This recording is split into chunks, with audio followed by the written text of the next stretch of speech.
Hello, beautiful people, and welcome to this dose of celestial goodness. As always, and especially now, thank you for joining me on this journey and in this space. It has certainly been a while, and if you're still around, if you're still subscribed to the channel and to the blog, my deepest appreciation and a very big thank you. I do love when we start out the process of this conversation just by putting a hand over our heart space and just taking in a very deep breath.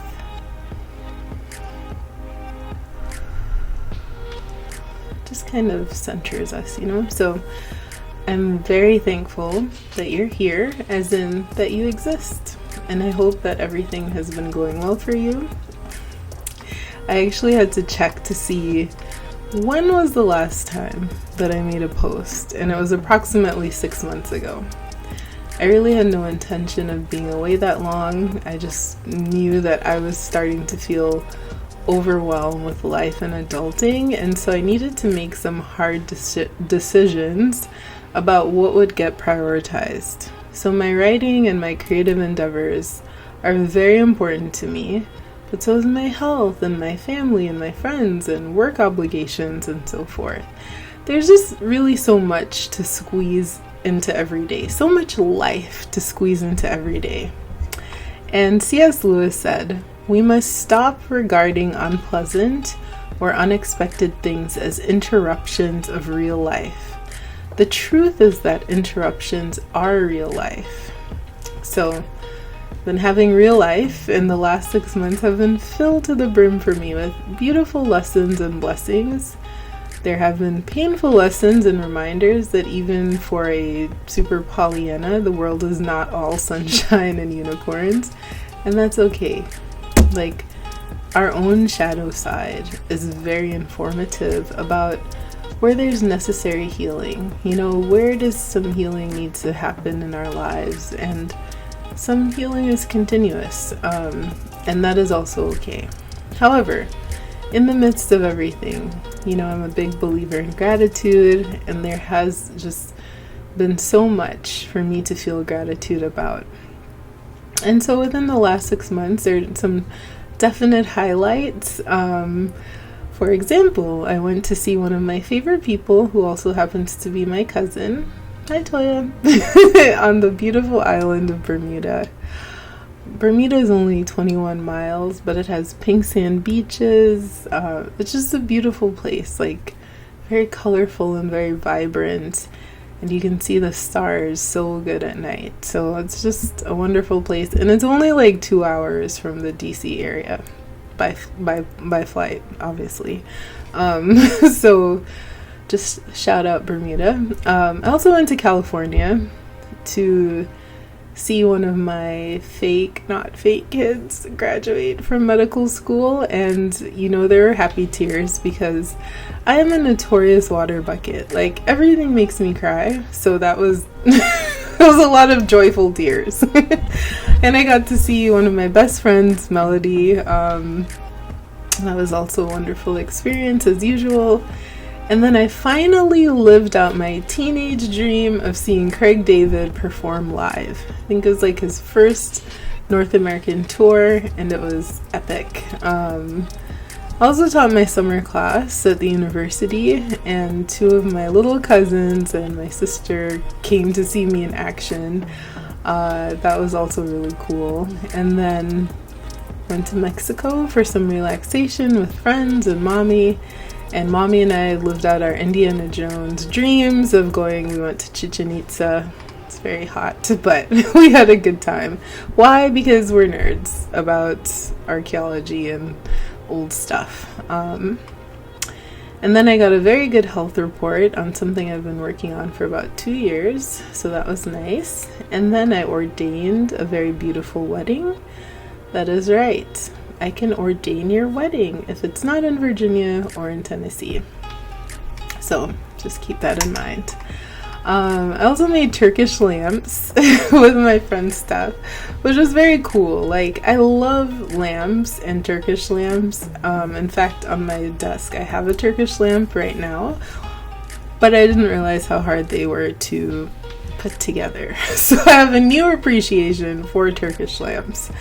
Then I went to London for 2 weeks to see family and friends and to celebrate my little cousin's amazing nuptials. It was such a brilliant time. I felt like I was in Bridgerton. Just like wonderful, just a very wonderful time with my family. And then I popped over to Ireland for the first time. My cousin Charmaine came, and Mommy and I, we met with Mommy over there to harass Derek, who's one of my longest friends, and that was also a fun trip. And they teased me endlessly because I had just done my ancestry, and it looked sort of like the United Nations just rolled into one person. So cheers to my 5% of Irish blood. Maybe explains why I loved Guinness and Black, which, if you don't know, that is one of the best kept secrets. Black currant syrup or whatever, and Guinness. So yummy. So, FYI. I also spent time with lovely friends all throughout this whole last couple months. In fact, I probably peopled too much, even for me. So I attended some live concerts. I mean, I love live music. So, you know, the pandemic really, that was one of the things I missed the most. So it's nice to be out. Then I also went back to Mexico for another amazing wedding, and Mommy came with me, and she and I got to relive our 2022 Puerto Vallarta trip, also for a wedding. And she and I went to the botanical gardens there, which I love, and they have a restaurant in that botanical gardens, which is the best food ever. Like, it is so good. So, you know, if you are looking to go to Mexico, I think it's a wonderful country with just such variety and variations on food, the regions, people, everything. So, highly recommend. And then I attended tons of theater shows and just got lost in the artistry and the creativity of the talent. There's just so much to do, you know, like, the world has so much brilliant talent and people. So had some very beautiful and intimate conversations with people that I love on every possible topic. I participated in community activities with the various communities that I'm involved with, and I continued my workouts. Yay. And my Yoruba lessons. Moko Yoruba as a personal gift to myself. You know, learning another language really opens up this part of the brain that's like afraid, and so it helps me overcome my fears of like looking silly. Just do it.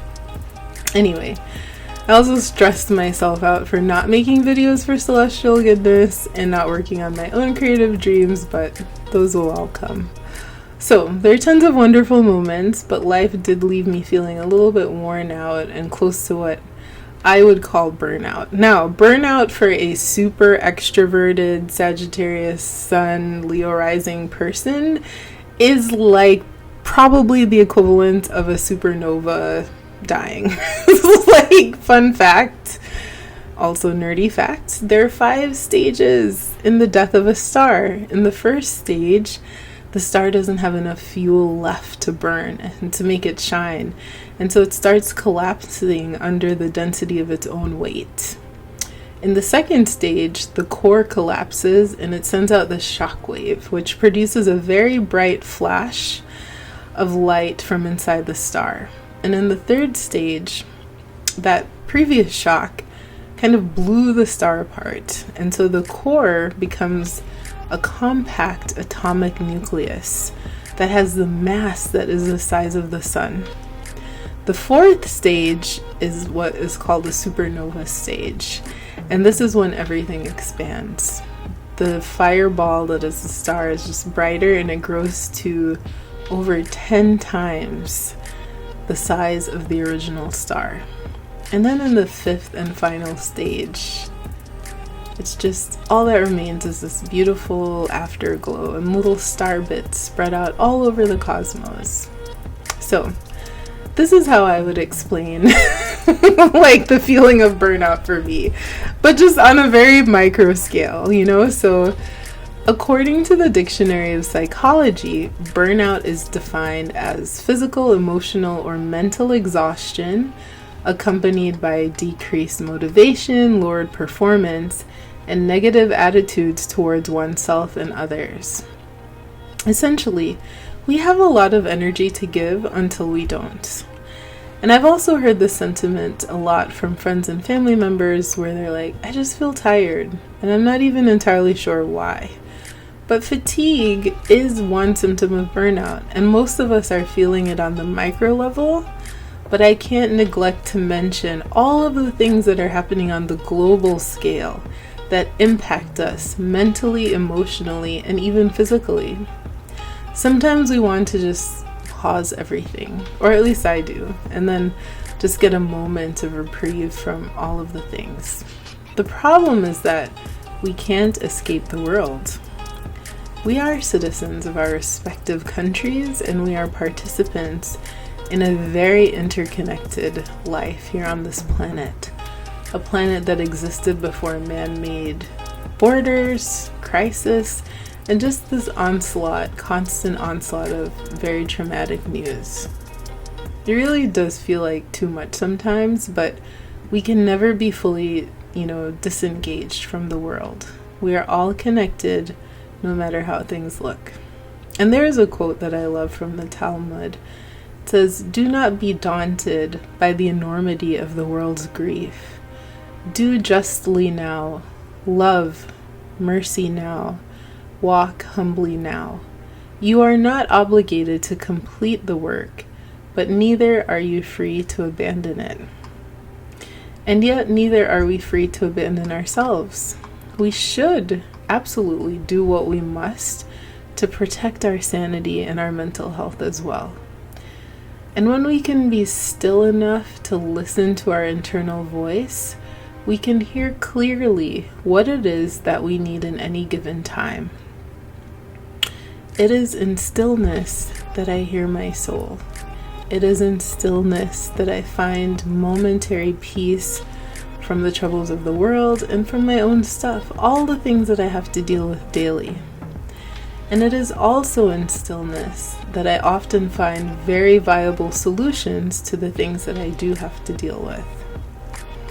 We really never know what each day is going to bring, and as much as we plan, sometimes life has other plans, That is truly one of the things that brought me back to this blog and channel, and also a very massive shout out to the people who are always like, how's Celestial Goodness doing, and when am I coming back? I appreciate the love, and I appreciate you. Thank you so much. It always gives me this little burst of inspiration, so I appreciate it. So my creative endeavors were never far away from my mind, just, lots of stuff to do and to deal with. And my own internal compass was saying slow down.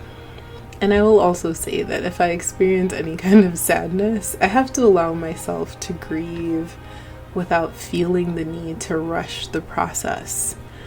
And unfortunately, in the past 6 months, I've witnessed many people that I love dealing with death very close to them, and some pretty tragic, and many moons ago I made a video and a blog post about death, that in Western society we don't really talk about it as we probably should, and we don't really allow people sufficient time to grieve.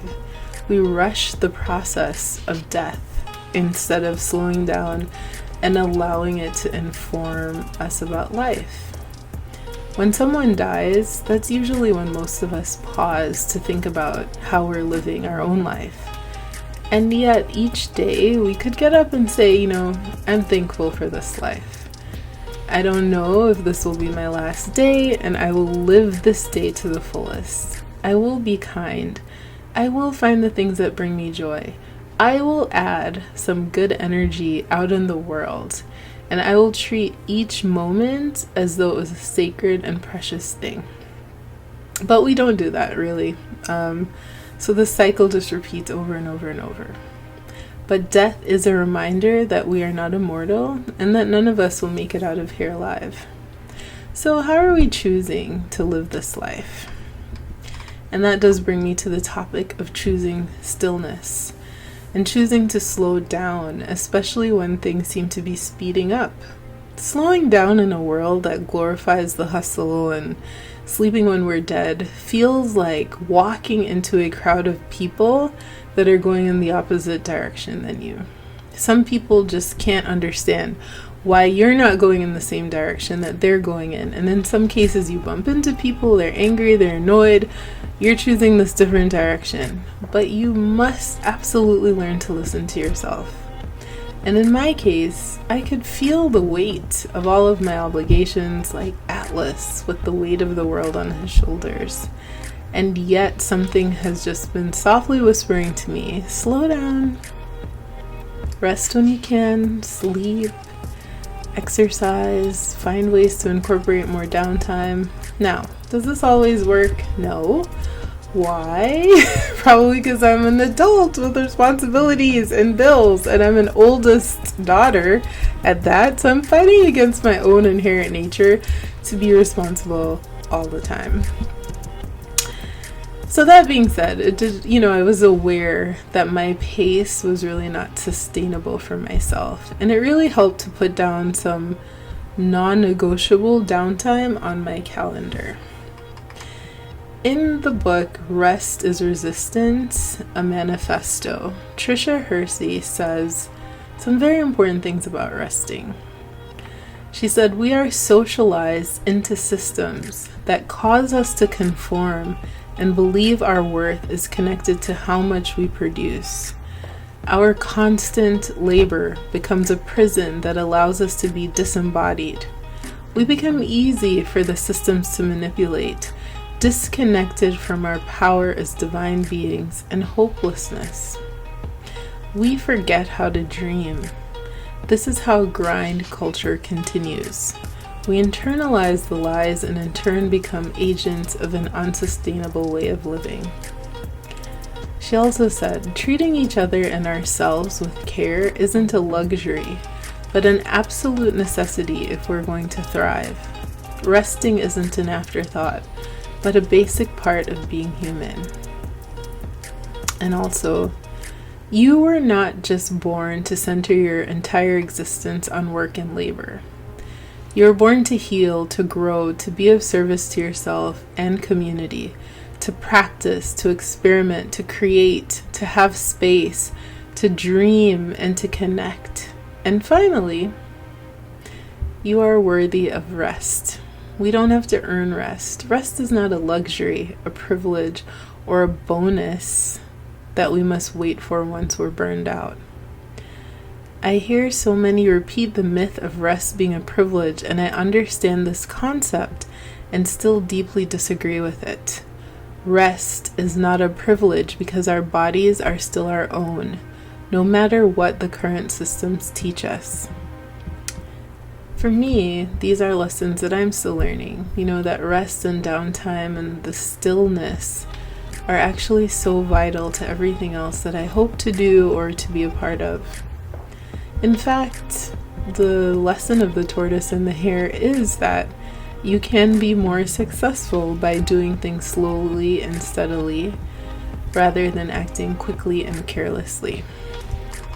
So yes, I've been working, traveling, and hustling and bustling all around, but I'm also listening to the wisdom of my own body and finding time for other things: mindfulness, meditation, tending to my plants, and me, myself, as the ultimate houseplant. Doing my exercises, spending time in nature, and carving out more moments to just be. It's very hard to unlearn the feeling that if we're not actively doing a task, then we're not being productive, and that if we're not being productive, then we're being lazy. But in slowing down, we can speed up when, for when the time is right to do so.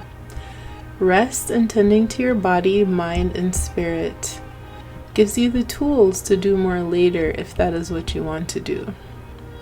And through it all, I hope you don't lose the joy of living.